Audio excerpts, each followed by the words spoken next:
നമ്മളിന്ന് നിൽക്കുന്ന ലോകം, സിനിമാ ലോകം നിൽക്കുന്നത് ഒന്നിനൊന്ന് മെച്ചപ്പെട്ടിട്ട് ലാലേട്ടനെ വെച്ച് ചെയ്യണോ, മമ്മൂക്കാനെ വെച്ച് ചെയ്യണോ, ഏത് ആർട്ടിസ്റ്റിനെ വെച്ച് ചെയ്യണോ എന്നൊക്കെ നോക്കിയിട്ട് നമ്മളിങ്ങനെ അന്താളിച്ച് നിൽക്കുമ്പോഴാണ് സന്തോഷ് പണ്ഡിറ്റ് 5 ലക്ഷത്തിൻ്റെ ഒരു പടമായിട്ട് വരുന്നത്. അപ്പം ഇത് സിനിമയുടെ ആ നിലവാരത്തിലേക്ക് ഒരു സൈഡിൽ നമ്മളിങ്ങനെ പൊക്കാൻ ശ്രമിക്കുന്ന സമയത്ത് സന്തോഷ് ഈ 5 തന്നെ നിൽക്കുകയാണ്.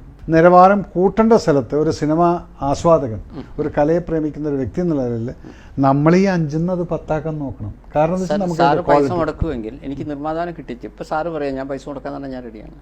സാർ റെഡിയാണോ? കറക്റ്റ്. അത് സഹായിക്കാൻ കഴിയത്തൊരു സഹതപിച്ചിട്ട് കാര്യമില്ലല്ലോ സാർ.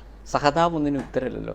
എന്നോട് പറയാം നിങ്ങൾക്ക് 100 കോടീനെ പടം എടുത്തൂടെ എന്ന് ചോദിച്ചു കഴിഞ്ഞാൽ ഞാൻ പറയുന്നു സാറെന്നല്ല ഞാൻ പറയുന്നത്. ഈ പരിപാടി കാണുന്ന ഏതെങ്കിലും ഒരാൾ പറയാണ് ഞാൻ പൈസ മുടക്കുക, എനിക്ക് എൻ്റെ കയ്യിൽ പൈസ ഇല്ല.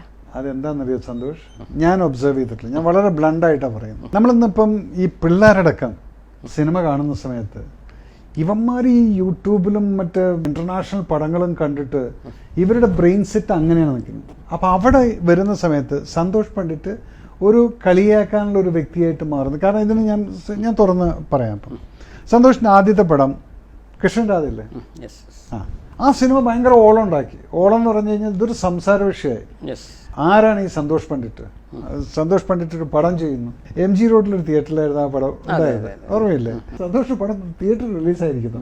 ഇതാണ് ഞാൻ കാണുന്നത്. അന്ന് വിശ്വസിക്കില്ല. എൻ്റെ കൂടെ വേറൊരാളുണ്ട്. അപ്പം എൻ്റെ അടുത്ത് ഇവിടെ ഒന്ന് വണ്ടി എടുത്ത് തന്നെ എന്ത് പറ്റിയടാ, ഇല്ല വണ്ടി എടുത്ത് എനിക്കൊരു ഒരു സംഭവം അറിയാനുണ്ട്. അപ്പം പടം വിട്ടിട്ട് ആളുകൾ വരികയാണ്. ഈ വരുന്നവർ മുഴുവൻ ഹെൽമെറ്റ് വെച്ചിട്ടുണ്ട്. ഇവൻ പോയിട്ട് ചോദിച്ചിട്ട് അവൻ തിരിച്ചു വന്ന് വണ്ടിയിലെത്തിട്ട് എനിക്ക് അവൻ എക്സ്പ്ലെയിൻ ചെയ്യണം എന്താണ് അവൻ സംസാരിച്ചത്. ആ ചെറുക്കം പറഞ്ഞതെന്ന് പറയാം, എനിക്ക് ഈ പടം കണ്ടിട്ട് എൻ്റെ ജീവിതത്തിലുള്ള ഫ്രസ്ട്രേഷൻ മുഴുവൻ ഞാൻ ആരൊക്കെ തെറിവിളിക്കണം ഒക്കെ ഞാൻ തെറിവിളിച്ച് തിയേറ്ററിൽ എൻ്റെ കൂടെ ഇരുന്നത് വേറെയുള്ള ആൾക്കാർ തെറിവിളിക്കുന്നുണ്ട്. അപ്പോൾ എന്തിനാണെന്ന് ചോദിച്ചു കഴിഞ്ഞാൽ എൻ്റെ മനസ്സിനകത്ത് പല ഫ്രസ്ട്രേഷനും.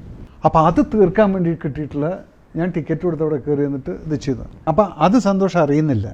കാരണം എന്ന് വെച്ചാൽ ഇങ്ങനെയും ആളുകൾ കുറച്ചെണ്ണം ആ സിനിമയെക്കുറിച്ച് സംസാരിച്ചു എന്നുള്ളത്. അപ്പോൾ അത് കണ്ടപ്പോൾ ഞാൻ പറഞ്ഞു, എന്നാൽ പിന്നെ നിങ്ങൾ എന്തിനാണ് ആ സിനിമയ്ക്ക് പോയത്? സാറേ ഞാൻ വേറെ പല പ്രശ്നമായിട്ട് ഞാൻ വീട്ടിൽ നിന്ന് വരുന്നു. അപ്പം ഞാൻ ഈ സിനിമ കണ്ടിട്ട് സന്തോഷിൻ്റെ ഇൻ്റർവ്യൂവും കാര്യങ്ങളൊക്കെ കണ്ടിട്ടുണ്ട്. സിനിമ കണ്ടാൽ എനിക്ക് കുറച്ച് ചിരിക്കാനും ഉണ്ടാവും, കുറച്ചെണ്ണത്തിനെ തെറിവിളിക്കാനൊക്കെ. ഞാൻ തിയേറ്ററിൽ നിന്ന് തെറിവിളിച്ചാൽ ആരും എന്നെ പറയില്ല.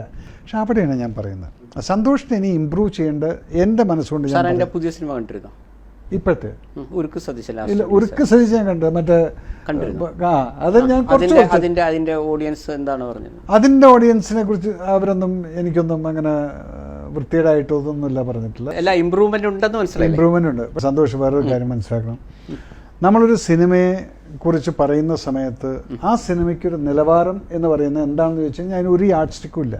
എനിക്ക് തോന്നുന്ന സിനിമ സന്തോഷം ചിലപ്പോൾ ഇഷ്ടപ്പെട്ടില്ല, സന്തോഷിന് ഇഷ്ടപ്പെട്ട സിനിമ എനിക്ക് ഇഷ്ടപ്പെട്ടൊന്നുമില്ല.